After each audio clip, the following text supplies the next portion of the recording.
while. It's kind of like when you haven't seen a friend for a very long time and you've been actively avoiding them. But I'm back, I'm here now, and this is going to be a video about how to deal with hormonal acne. During quarantine, that has been like one of the biggest things I've struggled with in terms of my skin. Like, I know that everyone kind of gets a little bit of maskne just because we're not used to all of this like congestion on our face, but I've really been struggling with hormonal acne, and I feel like finally, we're now in February of 2021, I've been able to get it under control. So I'm going to share what I learned so far with you, and hopefully you learn something and we can all have clear skin together. So for a bit of background, growing up, obviously pre-puberty, I never had any kind of skin concern. My skin was super clear, really smooth. I feel like a lot of us have the same story. Then when I hit puberty, I got lots of like texture, not necessarily cystic breakouts, but definitely textured skin, and the acne would scar. And so I was dealing with hyperpigmentation and almost like little pinhead breakouts, especially in my forehead. So I dealt with that texture and acneic skin, and then when I was about 16 or 17, I went on birth control, partially because my acne was so bad, and then also because my period was so irregular. I would get my period for maybe 3 weeks on and then 4 weeks off. It was all over the place and crazy, and I would get really, really bad nausea. So I was on the pill to regulate my period and also help to clear up my acne. I was on the pill for 10 years, and during that time, I would say that my skin was consistently good. If I did have a breakout, I would speak to a dermatologist and they prescribed Duac and Tazarac. Duac is a combination of clindamycin and benzoyl peroxide, and Tazarac is a topical retinoid. So if I ever had a flare-up, again, it would usually be like in my forehead and then sometimes across my cheeks, but not so much. I would use those maybe like a couple times a week, and my skin like remained, you know, smooth, glassy, pretty good most of the time. Over the last 3 years, so like the last 3 years before I stopped taking the pill, I would use the Duac and the Tazarac like super sporadically. I could go like even months without using them, and then only when I saw like something really big or deep under my skin, I would use it, and then it would bring it to the head, and then it would, you know, get rid of that. But my skin was pretty even for most of the time.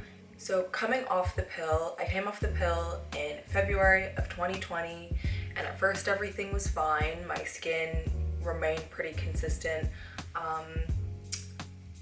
but then it slowly went into a decline. My skin got really oily, and then what started as like a few breakouts like on my forehead and then really, really heavily on my right cheek turned into like deep, painful, red, angry, inflamed skin, like all of my cheeks, and then like really, really close to my hairline, and around my eyebrows as well. Just really deep, really awful breakouts, and I'll put in some pictures here just so that you can see. And I think the worst part was that it was so tender to the touch. I really felt like anything I did, if I washed my face, if I was applying moisturizer, everything just made it feel like angry and hot and super, super irritated. My skin would be so bad that I would like go to sleep at night, and then I'd wake up in the morning and I would always feel like there was just more. It would just multiply and grow, and I would wake up with so many more than I went to sleep with. So this is going to be me talking about how I stripped back my routine completely, and the things that I use that are working for my really, really sensitive, acneic prone skin, and what's helped me keep it in check for the daytime. So let's get started. Okay, first things first, obviously we're gonna start with cleansing. And one of the biggest things I changed in my routine since dealing with all of this hormonal acne is I stopped washing my face in the morning. I no longer wash my face. I rinse with water, and then I do a micellar water on a cotton pad.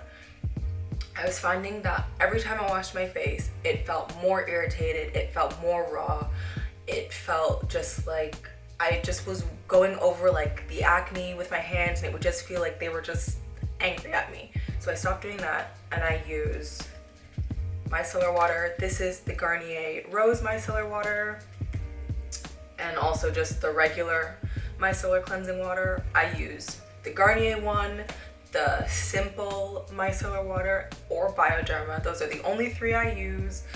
Nothing else. I feel like having this acneic skin really makes me a bit paranoid to try new things.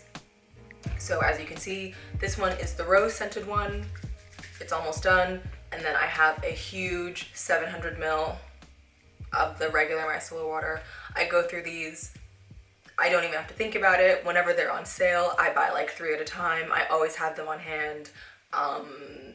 And I like to know that I have 3 brands, because if you ever go to the pharmacy and one is sold out, I always have a backup. So like I said, I use the micellar water. I'm a morning workouter, so if I sweat or any of the products that I use from the night before, after I rinse, I just follow up with a cotton pad, and it just takes off any of that debris, and I feel like my face is clean enough. I know that there are some really, really gentle facial cleansers, like I've used the one from Cetaphil even, but I just kind of found it to be an unnecessary step in the morning, and I'm trying to do everything I can to not overly strip my skin. After cleansing, I follow up with serums. So I use serums to target concern areas that I have, and in the daytime, my main concerns are my oiliness and wanting to just keep my skin nice and bright, and help a little bit with hyperpigmentation, but I focus more on hyperpigmentation at nighttime. So what I use in the daytime is the ordinary niacinamide 10%, zinc 1% serum. I have the extra large one. I've also gone through a couple of bottles of these. They are great. Niacinamide is used to help reduce the appearance of congestion and blemishes, as well as help to brighten your skin. And zinc helps to regulate your oil glands. So since I now have the skin that is oilier than it used to be, that's my main concern, especially if I'm going to be wearing makeup in the day. I don't want to be super, super oily and then trying to, like put a little bit of like concealer or foundation on. It's not the jam. So I use this. It is now the only serum I use in the morning. I used to like cocktail and use a bunch of different things. No more. I literally use 2 serums, one in the morning and one at night. And this is the one I really like because it helps to fight the acne or any active blemishes I have without making me photosensitive. Next up is moisturizer. I use the La Roche-Posay Effaclar Duo Plus Anti-Imperfection Moisturizer. I bought this actually by accident. I thought it was their benzoyl peroxide spot treatment, which they don't sell in the UK, but if you are in the US, that works great. My skin personally loves benzoyl peroxide. Wouldn't recommend using it during the day, but that little spot treatment is great. This, however, is an amazing moisturizer. It has a really, really nice smooth texture, and it layers really nicely under makeup, and it just gives you that kind of like Instagram filtered, like glass skin, just like really dewy, like, like when you turn your cheeks and like the light hits you, kind of like, oh, that's highlighter, but you know what I mean. And again, it has a little bit of niacinamide in it to help with like any active breakouts and just like keeping your pores clear, and not, clogging your pores. I love this. It's amazing. And yeah, just something really simple. I will say, if you are sensitive to fragrance, La Roche-Posay, yeah, it has like a mild scent, just like kind of like clean laundry. But if you're someone who's like avoiding fragrance in general, maybe stay away from this, or see if they have something that is unscented. Just a note. Next up, and the last official step, is SPF. If you are dealing with acne and you are not wearing SPF, then you want to have the acne scars. Like, it's that simple.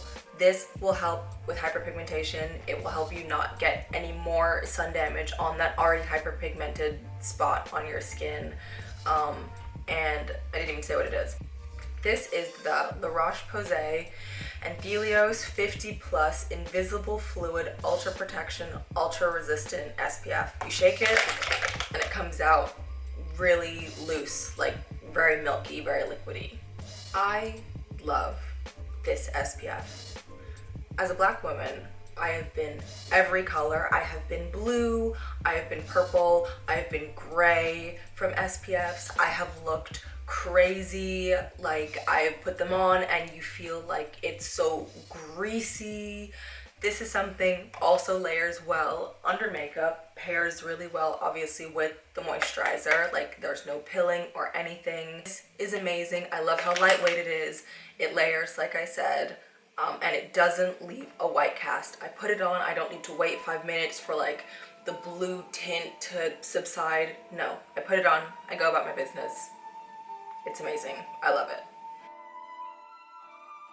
So I have an honorable mention for my morning time routine. I don't think it's essential, but I notice a difference. And that is the New Face Mini. I love this. It is a microcurrent device. I personally really like using microcurrent on my face. I find that I can like feel it when I go over any like active acne. I feel it like zapping it, and to me the tingle means it's working. There have been inconclusive studies that address microcurrent and its ability to kill acneic bacteria, so do your own research. However, I feel like anecdotally, personally, it works for me. I think whenever I have like a big breakout, especially if it's something that I have messed with, I always like hold it on the spot for a little bit longer, and like I said, I feel it like tingling and sparking. The New Face comes with its own brand of gel.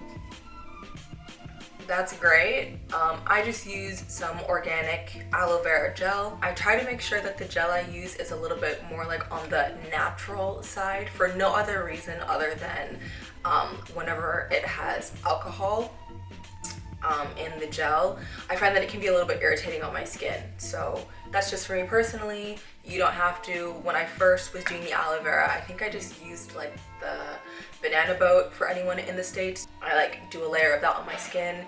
If you would like to continue for longer than the 5-minute cycle, because sometimes like if you have some time you can go a little bit longer, I usually just have a spray bottle of water and I to re-dampen the aloe vera like as it's drying out, and that makes sure that like you have a frictionless surface to go back and forth, and that this doesn't drag on your skin, because you do want something between the microcurrent and your skin. It says on the website don't use it with oil. I think there was a time I was using it with like a moisturizer, but I definitely felt like it would sting more when I did that versus when I used the aloe vera gel. That is my morning routine. I think I'm gonna split this up into 2 sections because this is getting a little bit long, but that's everything I do in the morning to help with my new hormonal oily skin. At night is when I do a little bit more treatment, because obviously a lot of acne treatments can make you sensitive to the sun, so I wouldn't really want to be putting on an intense acne treatment and then going outside.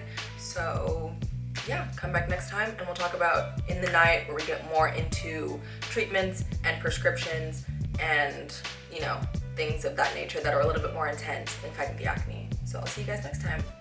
Like and subscribe if you like. Yeah, bye.